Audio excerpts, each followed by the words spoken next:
राधे राधे दोस्तों। आज हम आपको सुनाएंगे एक सौदागर और ठगों की कहानी। अगर आप हमारे चैनल पर नए हैं तो प्लीज़ हमारे चैनल को लाइक करें, सब्सक्राइब करें और शेयर करें। एक सौदागर था, वह बहुत बड़ा सौदागर था। दूर दूर के देशों से व्यापार करता था। जहाँ जो चीज़ सस्ती मिलती उसे खरीद लेता और दूसरे देशों में जाकर अधिक मूल्य पर बेच देता। इससे उसे काफ़ी मुनाफा होता था और उसका व्यापार बहुत अच्छे से चल रहा था। एक बार उसे खबर मिली कि तेहरान में चंदन बहुत महंगा बिकता है। इसलिए उसने अपनी सारी संपत्ति को बेचकर उसका चंदन खरीद लिया और तेहरान की ओर रवाना हो गया। जब सौदागर तेहरान के समीप पहुंचा तो वहाँ के एक चंदन के व्यापारी ने उस सौदागर के आने का हाल सुना।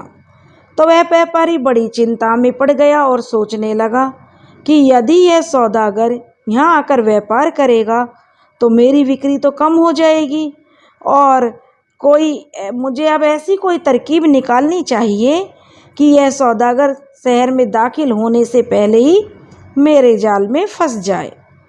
यह सोचकर तेहरान का जो सौदागर था, व्यापारी था, वह चंदन की कुछ लकड़ियां लेकर उस सौदागर के पास चल दिया। वह उस पड़ाव के करीब आकर रुक गया जहां वह सौदागर ठहरा हुआ था। जब रात हुई तो उसने डेरे में चंदन की लकड़ियां जलाईं। जब उस सौदागर को चंदन की लकड़ियां जलने की महक आई तो उसे बड़ा आश्चर्य हुआ। तेहरान का व्यापारी चंदन की लकड़ियों को जलाकर रोटी बना रहा था। जब वह चंदन की लकड़ियां जलाकर रोटी पका रहा था तो यह देखकर उस सौदागर को बड़ा अफसोस हुआ। वह कहने लगा, मैंने तो सुना था कि तेहरान में चंदन बहुत महंगा बिकता है, लेकिन मैं तो अपने सारे जमा पूंजी रुपयों को बेचकर, सारी धन संपत्ति को बेचकर चंदन खरीद लाया हूँ, परंतु यहाँ तो यह व्यापारी चंदन की लकड़ियों को जला रहा है और इससे मेरी क्या मेहनत और लागत भी मेरी व्यर्थ जाएगी। अगर मैंने तो अपना सारा धन इसमें लुटा दिया और अगर यहाँ व्यापार नहीं हुआ तो मैं तो बर्बाद हो जाऊँगा। और वह तेहरान के व्यापारी के पास गया और उससे कहने लगा। तो तेहरान के व्यापारी ने बड़ी सहानुभूति दिखाते हुए बड़े प्यार से उससे कहा, अफसोस है भाई, तुम तो बुरी तरह मारे गए हो। यहाँ तेहरान में तो चंदन कौड़ियों के भाव बिकता है। यह बात सुनकर सौदागर बड़ा ही उदास हो गया और अपने नुकसान के लिए दुख करने लगा। तेहरान का व्यापारी बोला सौदागर से कि तुम शोक ना करो, मुझे तुम्हारी दशा पर बड़ा तरस आ रहा है। तुम मेरे मेहमान हो और तुम्हारी सहायता करना मेरा फर्ज है। मैं तुम्हारा सब चंदन खरीद लेता हूँ, इतना ही तुम्हारे लिए कर सकता हूँ। तुम मेरे साथ तेहरान चलो, वहाँ इसके बदले में इतने ही वजन की जो चीज़ चाहो वह ले लेना, मैं खुशी से दे दूँगा। परंतु एक डर है, संभव है वहाँ पहुँचकर मेरे घर के लोग मुझे ऐसा करने ना दें, तो इसलिए इस संबंध में मेरा और तुम्हारा एक इकरारनामा लिखा जाना चाहिए ताकि हम में से कोई भी अपने वायदे से ना हट सके। वह सौदागर बेचारा क्या करता, वह तो उसकी ठक्की जो चाल में आ गया। उसने तो सोचा कि मैंने तो अपनी सारी प्रॉपर्टी बेचकर, सारा धन संपदा को बेचकर चंदन खरीद लिया, इससे तो अच्छा है जो मिलेगा ठीक है। तो वह सौदागर यह सोचकर रजामंद हो गया और इस प्रकार एक प्रतिज्ञा पत्र लिखकर गवाहों के दस्तखत कराए गए। उसके बाद वे दोनों व्यापारी तेहरान आए। सौदागर एक सराय में जाकर ठहर गया। उस सराय का मालिक एक बहुत ही प्रतिष्ठित भटियारा था। बातचीत में उस सौदागर ने चंदन का भाव मालूम किया तो भटियारे ने उसे बताया कि चंदन तो यहाँ तेहरान में हीरे से भी महंगा बिकता है। यह सुनकर उस सौदागर को अब बड़ा दुख हुआ। वह सोचने लगा कि यहाँ के व्यापारी ने उसे ठगने के लिए बड़ा षड्यंत्र रचा है परंतु अब हो भी क्या सकता था। सौदागर मन महसूस कर रह गया। दूसरे दिन वह अपना मन बहलाने के लिए नगर में घूमने के लिए निकल गया तो एक जगह देखा कि कुछ लोग शतरंज खेल रहे थे। उसने उनसे कहा कि मैं तुम्हारे साथ शतरंज खेलना चाहता हूँ। तो उन्होंने उत्तर दिया कि हम एक शर्त पर आपको अपने साथ खिलाएंगे कि जो हारने वाला जीतने वाले की आज्ञा का पालन करेगा। जब आदमी के बुरे दिन आते हैं तो उसकी बुद्धि भी भ्रष्ट हो जाती है। यही उस सौदागर के साथ हो रहा था। सौदागर इस बात पर राजी हो गया और जीतने वाले ने शर्त पूरी करने के लिए कहा, क्योंकि उस खेल में जो सौदागर हार गया तो अब उसने जो जीत गया उसने अपनी शर्त पूरी करने के लिए कहा। तो सौदागर ने कहा, जो हुक्म आप देंगे मैं ज़रूर पूरा करूँगा। तो जीतने वाले ने कहा कि मेरा हुक्म है कि तुम समुद्र का पानी पी जाओ। यह बात सुनकर सौदागर को बड़ा क्रोध आया। वह कहने लगा, ऐसी असंभव बात को कौन पूरा कर सकता है। इस बात को लेकर दोनों में झगड़ा होने लगा और वहाँ बहुत से लोग इकट्ठा हो गए। उस भीड़ में से एक काना व्यक्ति आगे बढ़ा और कहने लगा कि यह सौदागर बड़ा ही धूर्त है, इसने मेरी भी एक आँख चुरा ली है। मेरी आँख ठीक ऐसी ही थी जैसी इस सौदागर की है। काना व्यक्ति अपनी बात पर पूरी तरह नहीं कह पाया ताकि दूसरा आदमी आगे निकल आया। उसने अपने हाथों में पत्थर लिए हुए था और वह लोगों से कहने लगा कि भाइयों, मेरे पास इस तरह के पत्थर का एक पजामा था, वह इस आदमी ने चुरा लिया। इस आदमी से मेरा पजामा दिलवा दो। यह सुनकर सौदागर को अब उन लोगों ने पकड़ लिया और उससे पत्थर का पजामा और काने की आँख मांगने लगे। सौदागर यह चीज़ें बेचारा कहाँ से दे। वह तो भौचक्का सा उन्हें देख रहा था और अपने दुर्भाग्य को कोस रहा था कि क्यों वह इनके चंगुल में फंस गया। उस समय उसे कुछ भी समझ नहीं आ रहा था। इतने में ही वह भटियारा जिसकी सराय में वह सौदागर ठहरा था उधर से आ निकला। उसने जब सौदागर की इस दुर्दशा को देखा तो उसे बड़ा दुख हुआ। सब हाल सुनने के बाद उसने लोगों से कहा कि तुम इसको मेरी जमानत पर छोड़ दो। जिस दिन और जिस अदालत में कहोगे मैं इसे पेश कर दूंगा। तेहरान में भाटियारे की ईमानदारी की बड़ी शोहरत थी। लोग उसका विश्वास किया करते थे। उन्होंने यह बात मान ली और भटियारे को सौदागर के साथ जाने दिया। सौदागर भटियारे के साथ वापस सराय में आ गया। उसे सौदागर की इस दुर्दशा को देखकर बड़ा ही तरस आ रहा था और दुख भी हो रहा था। जब सब हाल सुना तो सौदागर ने उसको अपना पूरा किस्सा कह सुनाया। भटियारे ने कहा कि सौदागर से कि भैया, यह शहर ठगी और बदमाशों से भरा हुआ है और तुम उनके जाल में बुरी तरह फंस गए हो। परंतु तुम्हें मैं एक उपाय बताता हूँ, उससे तुम्हारा छुटकारा तो हो जाएगा। और बात यह है कि इस शहर में जितने भी ठग हैं और बदमाश हैं उन सब का एक उस्ताद है जो आँखों से अंधा है। यह सब लोग शाम को उसके पास जाकर अपनी अपनी करतूत सुनाया करते हैं और वह अंधा इनकी बातें सुनकर ठगई की तरह तरह की तरकीब इन्हें बताया करता है। जिस प्रकार भी हो सके तुम आज की रात ठगों का भेष बनाकर उस अंधे उस्ताद के पास पहुंच जाना। जिन लोगों ने तुम्हें फंसाया है ज़रूर आज वे वहां पहुंचेंगे और अपने उस्ताद से परामर्श करेंगे, तो तुम उसे ध्यानपूर्वक सुनते रहना। मेरा ख्याल है कि तुम्हारे फ़ायदे की बात ज़रूर निकल आएगी।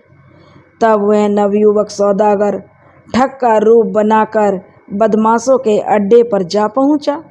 उसने एक कोने में छिपकर वहां पर बैठ गया। थोड़ी देर में वे ठग भी वहां आ पहुँचे। सबसे पहले चंदन वाला व्यापारी ने अपना किस्सा सुनाया। उसने अपनी चालाकी की खूब तारीफ की और कहने लगा कि उस्ताद, वह तरकीब कामयाब हो गई तो लाखों के जो माल मेरे हाथ आ गया, अब तो हमारी पौ 12 हो गई। अंधा उस्ताद यह सुनकर हंसा और बोला, साहबजादे, तुम तो अपनी चालाकी से ऐसे ही खुद हंसे हुए जो सौदागर के फंजे में उल्टा फंस गए हो, जितना तुम खुश हो रहे हो। चंदन का व्यापारी यह सुनकर हक्का बक्का रह गया। फिर जरा होश संभाल कर बोला, उस्ताद, भला उस मूर्ख सौदागर के दिमाग में यह बात कहाँ से आ सकती है? इसके बाद क्योंकि वह तो जो सौदागर है, तुमने उससे यह इकरारनामा तो कर लिया। मान लो वह तुमसे कहने लगे कि इसी वजन के मुझे पिस्सू ला के दे दो, तो तुम कहाँ से लाओगे? अब वह चंदन का व्यापारी बहुत ही हक्का बक्का रह गया कि अब क्या किया जाए। चलो जो होगा सो देखा जाएगा। चंदन का व्यापारी के अभी उसने अपना होश संभाल कर बोला, उस्ताद, भला उस मूर्ख सौदागर के दिमाग में ये बात कहाँ से आ सकती है? वह कहने लगा कि कुछ पता नहीं है किसके मन में क्या आ जाए। उसके बाद शतरंज खेलने वाले ने अपना किस्सा बयान किया। अंधे ने कहा, तुम भी धोखा खा गए। अगर नवयुवक तुमसे कहे कि मैं तुम्हारी शर्त के अनुसार सारे समुद्र का पानी पीने के लिए तैयार हूँ, पहले तुम उन नदियों को बंद करो जो हर समय समुद्र में गिरती रहती हैं और पानी बढ़ाती रहती हैं, तो तुम क्या जवाब दोगे? शर्त लगाने वाला यह सुनकर खामोश हो गया। उसके बाद तीसरे ठग ने अपनी कथा सुनाई। कहने लगा, उस्ताद, मैंने पत्थर के पजामे की चोरी का इल्ज़ाम लगाया है और मैं अदालत में कहूँगा यदि वह मेरा पजामा ना दे तो उसकी कीमत के 1000 रुपये मुझे दिलाए जाए। अंधे उस्ताद ने कहा कि तुमने तो सबसे बड़ी गलती की है। मान लो वह सौदागर तुमसे कहे कि मैं पत्थर का पजामा सीने को तैयार हूँ, पहले तुम पत्थर का धागा लाओ, तो तुम क्या जवाब दोगे और अदालत में क्या कहोगे? अंधे उस्ताद की यह बात सुनकर उस ठग को बड़ी निराशा हुई। सबसे आखिर में उस काने ने अपनी मक्कारी का किस्सा सुनाया। उसने उस सौदागर पर अपनी आँख चुराने का इल्ज़ाम लगाया। अंधे उस्ताद ने कहा, तुम बड़ी भारी मुसीबत में फंस गए। अगर वह सौदागर तुमसे कहने लगे यदि तुम्हारा दावा सच है तो पहले तुम अपनी दूसरी आँख बाहर निकालो, मैं अपनी एक आँख निकाल कर उसके साथ तोलूँगा। अगर आँखों का वजन ठीक हुआ तो मैं अपनी आँख तुम्हें दे दूँगा, अन्यथा तुम्हारा दावा झूठा है। काने ने यह सुनी तो उसके तो होश उड़ गए। वह सोचने लगा कि कहीं इस झगड़े में मेरी दूसरी आँख ना चली जाए। इसके बाद सब बदमाश मशविरा करने लगे आपस में और फिर कुछ सोच समझकर बोले, उस्ताद, वह सौदागर तो बिल्कुल मूर्ख है। उसके दिमाग में इतनी बातें कहाँ से आएंगी? ऐसी बुद्धिमानी के सवाल करने की उसकी समझ कहाँ है? हम उस पर दावे जरूर करेंगे। आगे जो ईश्वर की मर्जी होगी वैसा ही होगा। अंधे उस्ताद ने कहा, तुम्हारे बयानों में जो कमजोरियां हैं मैंने तुमको वह अच्छी तरह से बता दी हैं। अब तुम्हें अधिकार है, तुम जो चाहो सो करो। भोला सौदागर सब बातें सुनता रहा और फिर सराय से लौट आया। नियत तिथि पर भटियारा सौदागर को साथ लेकर अदालत में हाजिर हुआ। काजी ने सबसे पहले चंदन के व्यापारी का मामला पेश किया और सौदागर से दरख्वास्त की कि इसके बारे में तुम क्या कहना चाहते हो। सौदागर ने कहा कि मैं अपने वादे के अनुसार चंदन देने के लिए तैयार हूँ, परंतु इसके बदले में इसी वजन का पिस्सू नामक जानवर मुझे दिलवा दिया जाए। काजी ने तेहरान के सौदागर की ओर देखकर कहा कि यह सौदागर बेईमान नहीं है, यह प्रतिज्ञा पत्र के अनुसार माल देने के लिए तैयार है। अब तुम अपने वादे के अनुसार चंदन के बराबर पिस्सू तोल दो। जितना चंदन है उसके पास है सब तुम्हें दिलवा दिया जाएगा। तेहरान के व्यापारी ने यह बात सुनी तो उसके होश उड़ गए। अंधे उस्ताद ने जो बात कही थी वही सामने आ गई। उसने काजी से गिड़गिड़ाकर कहा कि मैं अपने दावे को वापस लेता हूँ। नवयुवक सौदागर जिस कीमत पर चाहे अपने चंदन को बेच सकता है। काजी ने कहा कि तुमने अपनी प्रतिज्ञा का पालन नहीं किया और इस भोले सौदागर को मुफ्त में ही तंग किया, इसलिए तुम पर 2000 रुपये का जुर्माना किया जाता है, जिसमें से आधी रकम सौदागर को दी जाएगी। तेहरान का व्यापारी बहुत रोया गिड़गिड़ाया, परंतु न्याय प्रिय काजी ने उसकी एक नहीं सुनी और जुर्माने के रुपए वसूल करने के लिए उससे 1000 रुपये सौदागर को दिलवा दिए। अब दूसरे आदमी की पेशी हुई। वह डरता कांपता सामने आया। उसने पत्थर के कुर्ते और पजामे की चोरी का इल्ज़ाम सौदागर पर लगाया। तेहरान का व्यापारी बहुत रोया कि मेरा जो पत्थर का पजामा और कुर्ता इसने चुरा लिया है, इससे मेरा कुर्ता पजामा दिलाओ। अब काजी ने सौदागर से कहा कि तुम अपनी सफाई में क्या कहना चाहते हो। भोले सौदागर ने काजी से कहा, हजूर, यह आदमी बिल्कुल झूठ बोलता है।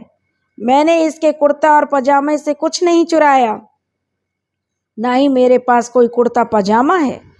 मेरी राय में तो पत्थर का पजामा और कुर्ता बन ही नहीं सकता, और अगर बन सकते हैं तो यह मुझे पत्थर का धागा ला कर दे और यह चीज़ें सिलवाने के लिए मैं इसे सिला दूंगा। काजी ने उस आदमी से पत्थर का धागा लाने को कहा, परंतु पत्थर का धागा कहाँ से आता?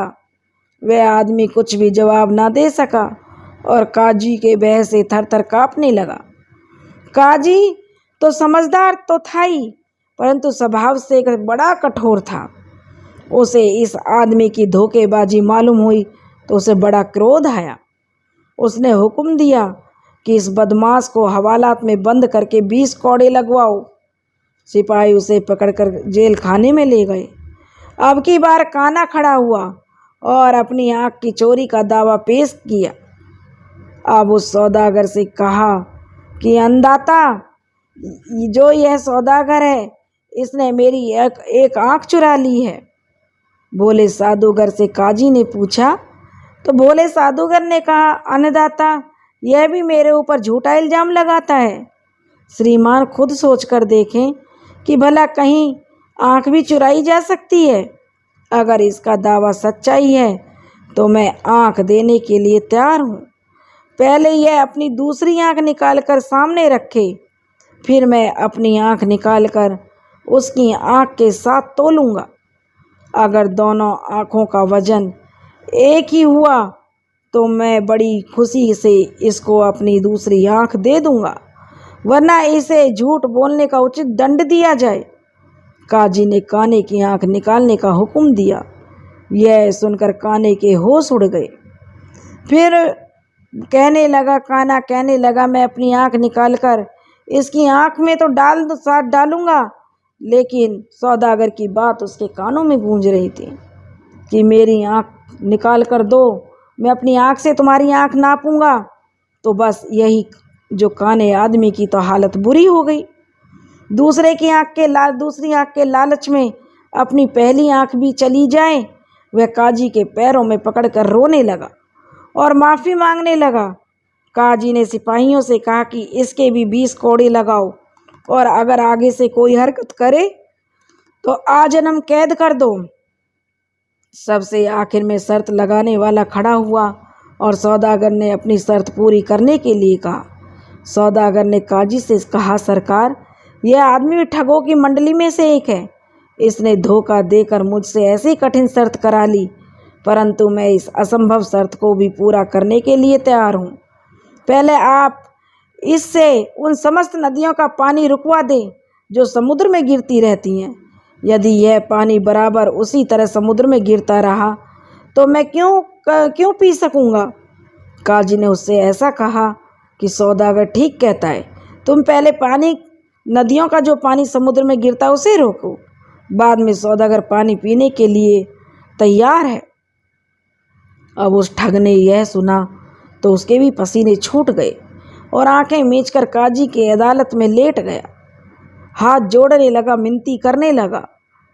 काजी ने यह देखा तो उसे बड़ा क्रोध आया। उसने सिपाहियों को आज्ञा दी कि इसकी मुश्कें बांध लो और इसकी पीठ पर कोड़े लगाओ। कोड़ों का नाम सुनकर उसने आंखें खोल दी और रोना पीटना शुरू कर दिया। बार बार अपने कान पकड़ता और कहता था कि आइंदा कभी किसी के साथ धोखा नहीं करूँगा, परंतु काजी हुक्म पर अटल था। सिपाही उसको बांधकर जेल में ले जाने लगे तो सौदागर एक अत्यंत उच्च कुल का सज्जन था। उसने बड़ी ही दया उस पर आ गई। जब वह रो पीट रहा था तो उसे बड़ी दया आ गई। वह काजी से कहने लगा, काजी साहब, इन लोगों ने जो मेरे साथ किया है वह तो ये कर चुके, और वह जो कर चुके हैं इन लोगों को उसकी सज़ा भी मिल गई, परंतु मुझे इस प्रकार की शिक्षा मिली है कि शत्रुओं के अपराधों को भी क्षमा कर देना चाहिए।